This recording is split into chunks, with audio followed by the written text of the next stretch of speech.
পরিত্যক্ত প্লাস্টিকের বোতল আর নিজের তৈরি সফটওয়্যারের সমন্বয়ে স্বয়ংক্রিয় পদ্ধতিতে গাছের খাবার ও পুষ্টি উপাদান সরবরাহ করে সফল নারায়ণগঞ্জের তরুণ উদ্ভাবক আমিনুল ইসলাম।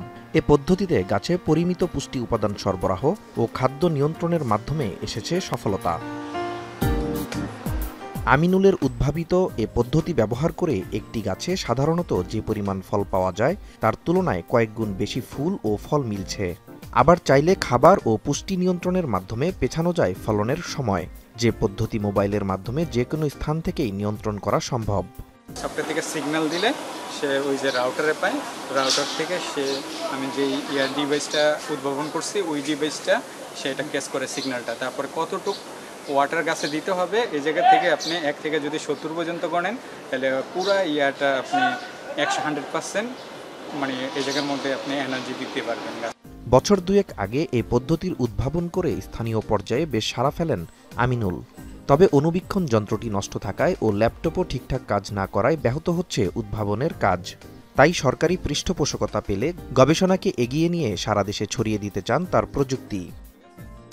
সরকার যদি আমাকে আমার ল্যাপটপটা নষ্ট হয়ে গেছে গবেষণার জন্য, যে গবেষণার ল্যাপটপে মানে সকল ডকুমেন্ট থাকে, বিভিন্ন গবেষণার সকল কিছু রাখা হয়, এটা নষ্ট হয়ে গেছে। এখন সরকার যদি আমাকে আর্থিক সহযোগিতা করে ল্যাপটপটা যদি সরকারের প্রদান করে, আর যে গবেষণার জন্য যে ইনস্ট্রুমেন্ট দরকার সেই ইনস্ট্রুমেন্ট যদি সরকার ব্যবহার করে ব্যবস্থা করে দেয় তাহলে আমার গবেষণা আরও অনেক কিছু আবিষ্কার করা সম্ভব। স্থানীয়রা বলছেন দীর্ঘদিন ধরে কৃষি বিষয়ক বিভিন্ন উদ্ভাবন নিয়ে কাজ করছেন আমিনুল। পৃষ্ঠপোষকতা পেলে তার উদ্ভাবন থেকে অনেকেই উপকৃত হবে।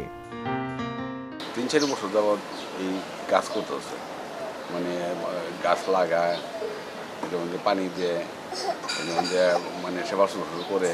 ভাই এই সাহেব পাড়ার অনেকদিন ধরে এই কাজটা করতেছে, মানে গাছ নিয়ে গবেষণা করতেছে, এমনকি আমরা অনেক বছর এখানে দেখতেছি, আমরা দেখে আসতেছি। আমরা চাই যে আর গবেষণাটা সাকসেসফুল হোক, সরকার কিছু হেল্প করুক। কৃষি বিভাগ বলছে এ পদ্ধতির ব্যবহার করে স্বাভাবিকের তুলনায় বেশি ফলন ফলানো সম্ভব। এছাড়া সহজ এ প্রযুক্তি যে কেউ ব্যবহার করতে পারবে এবং খরচের দিক থেকেও বেশ সাশ্রয়ী। বেশি খরচ না, 1500 টাকা খরচ করে যদি সে প্রতিটা গাছে প্লাস্টিকের পাইপ যদি সেট আপ দিয়ে দেয় তাহলে যেখানেই থাকুক, সে বিদেশে থাকলে দেশে থাকলে সে সফটওয়্যারের মাধ্যমে অনলাইনে সে মোবাইলে অন ওপেন করবে এবং টাইমার দেওয়া থাকে, ওখানে পানি যাবে, যার কারণে গাছে কিন্তু সঠিকভাবে খাদ্য পানি সবই পাবে। এটা একদিক দিয়ে হবে কি তার সময়ের সাশ্রয় থাকবে এবং গাছগুলো ভালো থাকবে। গাছের যত্নে সফটওয়্যারের ব্যবহারের মাধ্যমে তরুণ এ উদ্ভাবকের হাত ধরেই বাংলাদেশের কৃষিতে হতে পারে নতুন বিপ্লব। এখন নারায়ণগঞ্জ।